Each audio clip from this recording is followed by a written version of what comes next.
When I think about being diagnosed with kidney disease, I think the biggest impact for me was my mom.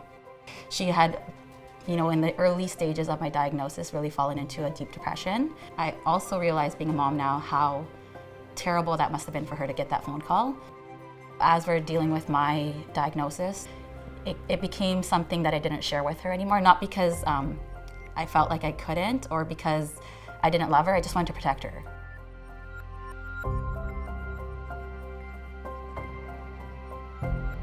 I remember I didn't even think it was going to happen, going into the hospital and not really thinking I was going to go home with a kidney, but I did, and it was a game changer. It completely changed my life. We decided that we were going to travel Europe, so we went to Europe for a 6-week honeymoon, which I would never, ever have imagined before. Enjoying doing that while on dialysis, right? Having Kason, he's my firstborn, it was the most amazing thing ever. Being able to carry my own baby, feeling his kicks, and being his mom for the first couple of years before Micah came along. I've always loved kids, and having to have my own kids has been so amazing. Things were kind of settling down with the pandemic, and we were really excited for Micah. Like, we had so many hopes and dreams.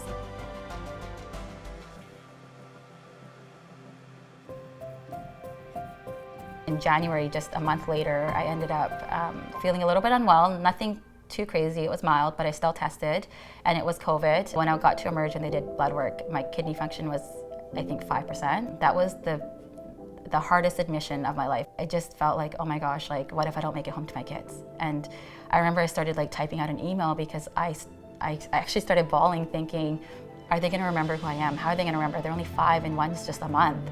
I think being a mom is such an amazing journey, but when you have to go through something like that, it's traumatizing. It's so impactful. And I remember sending my friends voice notes saying, if something happens to me, make sure you guys stay in my kids' lives, because they need people that know me, right?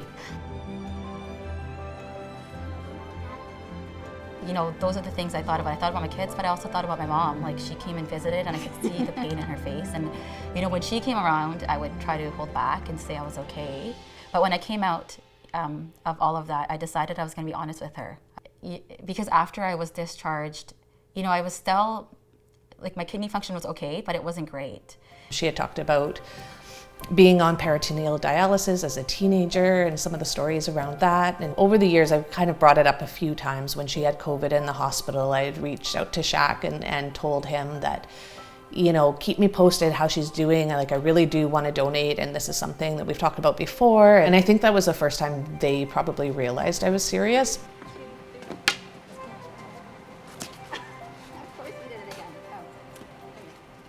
The one thing through my personal journey and my career, and I think a lot of it through volunteering for the Kidney Foundation, has impacted my entire family, because we all try to take part in these events. I've met so many kind people. The people that exist in the renal world, transplant world, they're all so kind and so giving. I asked all these questions, how do people decide this? How are they so kind? How do they decide that I have my own family, I have my own kids? You could be so supportive, but you don't have to be a donor, right?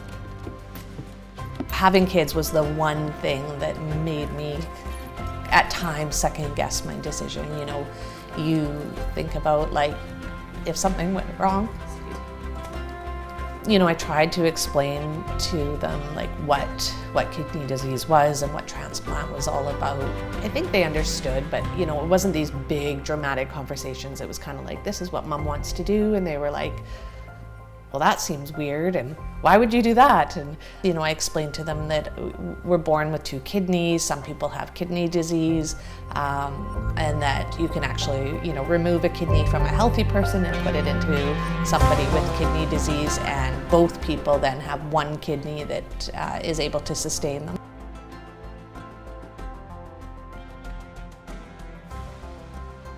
I think it was within weeks, she found out everything was okay and we can move forward. And I was so grateful, but I just couldn't wrap my head around how this is happening again. How do I get this chance again?